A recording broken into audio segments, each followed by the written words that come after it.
Shalom saudara terkasih, salam jumpa bersama saya Romo Anselmus Amo MSC dalam renungan pada hari Sabtu biasa pekan yang ke-14. Selamat berakhir pekan dan semoga Anda beserta keluarga dalam keadaan baik dan sehat serta sukacita selalu. Saudara, dalam salah satu kisah yang sangat menyentuh dalam kitab Kejadian, bacaan pertama hari ini, kita mendengar bagaimana Yusuf menghadapi ketakutan saudara-saudaranya setelah kematian ayah mereka. Mereka takut bahwa Yusuf akan membalas dendam atas kejahatan masa lalu. Tapi jawaban Yusuf luar biasa. Memang kamu telah mereka-rekakan kejahatan terhadap aku, tetapi Allah telah mereka-rekakannya kebaikan dengan maksud melakukan seperti yang terjadi sekarang ini, yakni memelihara hidup suatu bangsa yang besar.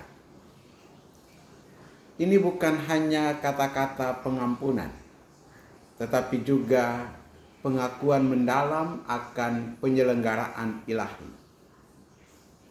Yusuf melihat bahwa Allah bisa bekerja melalui pengalaman pahit, bahkan melalui pengkhianatan dan penderitaan, untuk menghadirkan sesuatu yang lebih besar. Ini sejalan dengan tradisi gereja yang menekankan bahwa Allah tidak menciptakan kejahatan, tetapi dalam kebijaksanaannya, Ia dapat menggunakan segala hal, bahkan yang buruk, untuk menghasilkan sesuatu yang baik. Deus caritas est, Allah adalah kasih, dan kasihnya lebih besar dari kesalahan manusia. Injil hari ini pun berbicara tentang hal serupa. Yesus mengingatkan murid-muridnya bahwa sebagai pengikutnya mereka tidak kebal dari penderitaan, dari cemoohan, dari penganiayaan. Tapi Ia berkata, jangan takut kepada mereka. Jangan takut, karena kamu lebih berharga daripada banyak burung pipit. Yesus tidak menutupi kenyataan hidup yang keras, tetapi Ia menegaskan, Bapa yang memelihara burung pipit pun tidak akan membiarkan kita terjatuh tanpa sepengetahuannya. Saudara-saudari terkasih, kisah Yusuf adalah kisah banyak dari kita. Kita pernah disakiti, pernah disalahpahami, atau pernah ditinggalkan.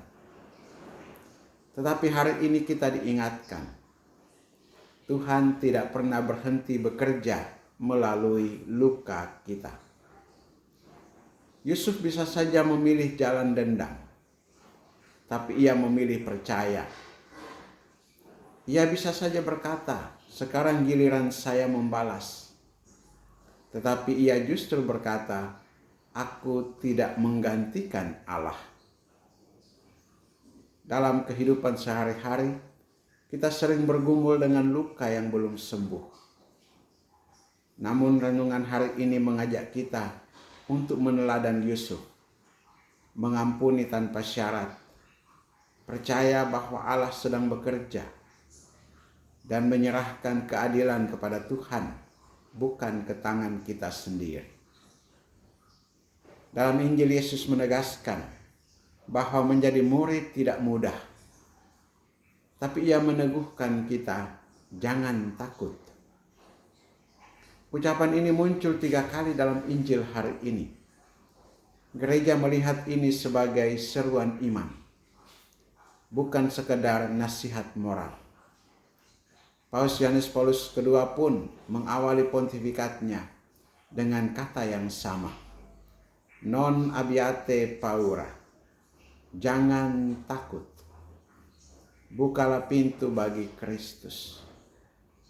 Hari ini marilah kita menjalani hidup dengan sikap Yusuf yang penuh iman dan pengampunan. Dan dengan keberanian murid-murid Kristus yang tahu bahwa nilai hidup kita ada di tangan Bapa yang setia. Mari kita mohon dalam doa. Tuhan, ajarilah aku untuk tidak takut dalam menjalani hidup, dan mampukan aku melihat karya-Mu di balik segala pengalaman hidupku. Amin. Berkat Allah yang Maha Kuasa turun dan tinggal atasmu, dalam nama Bapa dan Putra dan Roh Kudus. Amin.